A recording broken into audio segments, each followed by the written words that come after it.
इस वक्त हम मौजूद हैं विधानसभा जगाधरी के गांव गुलाबगढ़ के अंदर, जहां पर हमारे सामने मौजूद हैं यहां ब्लॉक समिति छछरौली के जो मौजूदा चेयरमैन प्रतिनिधि हैं चौधरी वीरेंद्र सिंह। तो आजकल एक जो बहुत ही एक गर्म मुद्दा इस वक्त छाया हुआ है किसानों का। केंद्र सरकार ने जो 3 अध्यादेश पास किए हैं खेती किसानी को लेकर, उनको लेकर पक्ष और विपक्ष में आजकल जो तलवारें खिंची हुई हैं, एक तरीके से हम ये कहेंगे। विपक्ष कुछ और कह रहा है लेकिन पक्ष उसको समझाने की पूरी कोशिश कर रहा है। अब उसी इस कोशिश की एक कड़ी हम जानने के लिए चौधरी वीरेंद्र सिंह के पास पहुंचे, क्योंकि ये भी पार्टी वर्कर तो हम इनको बाद में कहेंगे, बीजेपी से ताल्लुक़ है इनका, लेकिन पहले ये किसान भी हैं। तो किसान की हैसियत से हम इनको जानना चाहेंगे कि जो 3 अध्यादेश आए हैं वो किसान के हित में कहाँ तक सही हैं, उनका नुकसान क्या है और फ़ायदा क्या है, जानने की कोशिश करते हैं। चेयरमैन साहब, हम जानने के लिए पहुँचे थे कि कल आपकी जो ट्रैक्टर यात्रा थी इस अध्यादेश के समर्थन में, तो उसमें आप लोगों को कहाँ तक कामयाबी मिली और लोगों को आप समझाने में कितना आप लोग सफल रहे हैं? उसमें अलीजान जी, वैसे तो मैं आपके चैनल को और आपको सबसे पहले बधाई देता हूं कि आप जनहित के मुद्दे टाइम पे उठाते रहते हैं जी। और जहां तक कल की यात्रा की या किसान रैली की बात है, तो उसमें हमारी पार्टी और हमारे नेता पूरी तरह समझाने में सफल रहे हैं। क्योंकि आपने देखा ही होगा कि कुछ किसानों के नाम पे कुछ लोग विरोध भी कर रहे थे। वो बिल्कुल थोड़े से लोग थे, 40-50 लोग ही रह पाए। पहले काफ़ी लोगों में रोष था जी। तब तक हमने भी स्टडी नहीं की थी कि बिल है क्या।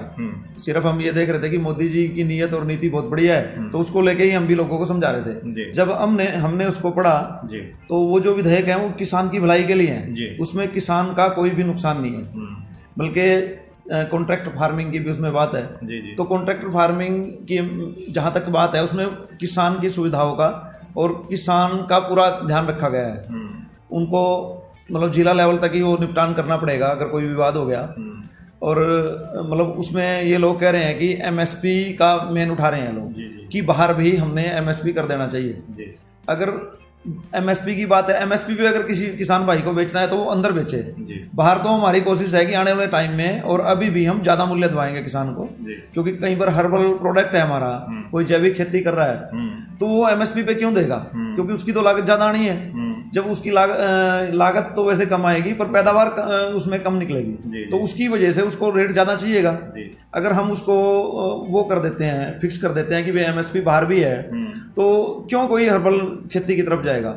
और हर्बल खेती की तरफ जाना एक अच्छी बात है, क्योंकि अब बीमारियां इतनी ज़्यादा बढ़ गई हैं। कहीं किसान भाई मिट्टी की बिना जांच कराए उसमें पेस्टिसाइड ज़्यादा डाल देते हैं, तो वो एक तो पेस्टिसाइड का नियंत्रण होगा, एक अच्छी क्वालिटी हमें मिलेगी। चलो सभी लोग तो नहीं कर सकते, कुछ फॉरवर्ड किसान हैं या किसानों के नए पढ़ लिख के बच्चे आ रहे हैं, तो वो सोचते हैं कि हम कुछ करें, वो अपनी किसानी को भी बहुत अच्छे तरीके से करें, उसको प्रोडक्शन बढ़िया करें, अपने प्रोडक्ट को प्रोडक्ट की तरह प्रोटेक्ट करें और प्रोडक्ट बना के बेचें। तो उनके लिए एक मंच मिल गया ये कि वो किसानों के बच्चे अच्छी हर्बल खेती उगाएं, जैविक खेती उगाएं और लोगों में बेचें। उसमें उनका भी फायदा है और लोगों का भी फायदा है। जहां तक उन्होंने एक कांग्रेस पार्टी के कुछ लोग उसमें शामिल हो गए थे, किसान तो कम रह गए, कांग्रेस के लोग ज्यादा हैं इसमें, तो वो लोग बार बार एमएसपी की बात कर रहे हैं, जबकि एमएसपी खत्म करने का तो कोई मामला ही नहीं था।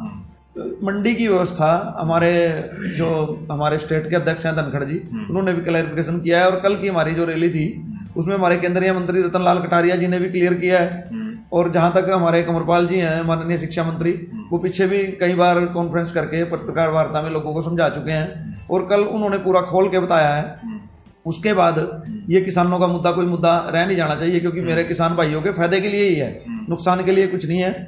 इसमें किसानों का फायदा होगा। और आने वाले टाइम में कॉन्ट्रैक्ट फार्मिंग की जो बात है, कॉन्ट्रैक्ट फार्मिंग हमारे भारत में पहले से चल रही है और उसके रिजल्ट बहुत बढ़िया हैं। ये जो शुगर मिल हैं कॉन्ट्रैक्ट फार्मिंग पे ही आधारित हैं, वो कॉन्ट्रैक्ट करते हैं। और अली जान जी, आपको भी पता है और लोगों को भी पता है कि जहां गन्ना मिल है उसके आसपास के किसान ज्यादा संपन्न है, और जहां गन्ना मिल नहीं है वहां के गन्ना बहुत बुरी डाल सड़ता है, वो जो उसकी दुर्गति होती है वो आप सभी को पता है।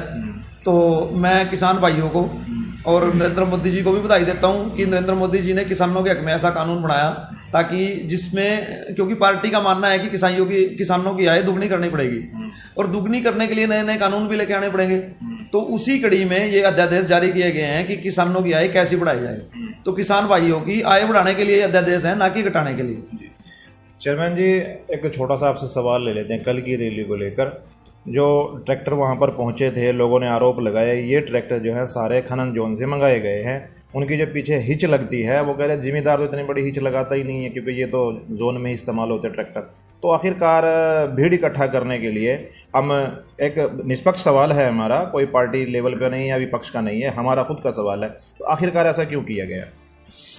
देखो अलीजान जी, जहाँ तक आप कह रहे हैं कि जोन के कुछ ट्रैक्टर थे, थोड़े बहुत हो सकते हैं। जहाँ तक लोग कैसे हैं कि कुछ लोग हमारे खेती किसानी भी करते हैं और दूसरा छोटा मोटा रेत बजरी का व्यापार भी कर लेते हैं। यानी उनके ट्रैक्टर वहाँ लगे हुए हैं, क्या नहीं किसानों के ही? हाँ, किसानों के ट्रैक्टर हैं जी। जी। अच्छा, जहाँ तक किसान की बात है, मैं भी खुद किसान हूँ, मेरी रोजी रोटी भी किसानी भी चलती है। मेरा खुद का ट्रैक्टर मेरे घर जाके देख लो, शायद अब खेत में है वो, उस पर भी हिच वही है। क्योंकि हमारे खिजराबाद और छछरौली में, आप खुद भी दौरा करना, आप तो निष्पक्ष पत्रकारिता करते हैं, तो खिजराबाद में कोई भी दुकान ऐसी नहीं है जो छोटी हिच लगाती हो, क्योंकि वो हिच मजबूत है और वो रिलायबल है। वो उसी टाइप की हिच का प्रचलन है आज की डेट में। जो पीछे से ट्रैक्टर के साथ आती है वो हिच बड़ी पतली सी होती है। और जब अब ट्रालियाँ अच्छी 13/7 की ट्राली मेन चल रही है, अब पहले 12/7 की होती थी, उससे छोटी होती थी, तो उसमें वो बड़ी हिची कामयाब है। पीछे से ट्राली में कुंडा ही बड़ा पड़ा हुआ आ रहा है। आप देख लियो, मेरे गाँव में ही चूटपुर गुलाबगढ़ है, 10-20 में दिखा भी दूंगा, कोई भाई उधर से भ्रमित हो, किसान यूनियन का कोई भी आके देख सकता है कि मेरे पास भी ट्राली है और वो किसान वाली ट्राली है, उसमें भी बड़े वाला कुंडा है। जब कुंडा ही बड़ा है तो छोटी हिस्से कैसे काम चलाएंगे? ये तो एक मजाक की बात बन गई। ये थे चौधरी वीरेंद्र सिंह जी, जो इस वक्त अपने हमारे सवालों का अच्छी तरीके से उन्होंने जवाब भी दिया है, समझाने की कोशिश भी की है।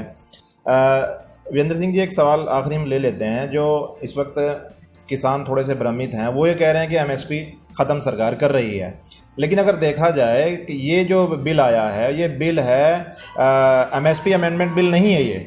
तो एमएसपी तो जो कि तो बरकरार है, आज एमएसपी पे ही सबकी जो है ख़रीद हो रही है। तो इसके बारे में क्या कहेंगे कि एमएसपी ख़त्म हो रही है या फिर एमएसपी आपकी बरकरार सरकार रख रही है? इसके बारे में क्या राय है आपकी? जहाँ तक एमएसपी की बात है, एमएसपी में तो कुछ किया ही नहीं हमने, बल्कि उसमें तो हम मंडी व्यवस्था को और दुरुस्त करने की बात कर रहे हैं कि एमएसपी तो जैसा है वैसा का वैसा रहेगा। उसमें भी हम मंडी व्यवस्था में और ज़्यादा सुधार करेंगे, ज़्यादा से ज़्यादा अच्छे से हमारे किसान को जितना भी बढ़िया से बढ़िया वहाँ पे हमें सुविधाएं दे सकते हैं वो भी करेंगे। और आप देख रहे हो इस बिल का क्या फ़ायदा हो गया है कि जो अपना यूपी का किसान है या हिमाचल का किसान है, वो भी तो किसान ही है। अरे हमारा भाई है, किसी का रिश्तेदार है, किसी का भाई है, इस बार वो भी धड़ल्ले से अपनी उपज हमारी मंडियों में बेच रहा है। तो इस बिल का फायदा ही है हमें, नुकसान कोई नहीं है। एमएसपी को हम वैसे ही रखेंगे और मंडी व्यवस्था को हम अच्छे तरीके से चलाएंगे। तो ये थे चौधरी वीरेंद्र सिंह, जिन्होंने हमारे सवालात का अच्छे तरीके से जवाब दिया है। तो हम अपने सभी दर्शकों से कहना चाहेंगे कि हमारी इस वीडियो को ज़्यादा से ज़्यादा शेयर ज़रूर करें, लाइक भी करें, ताकि ये संदेश दूसरे लोगों तक पहुँचे। देखते रहिए PTS news, political stand news. धन्यवाद।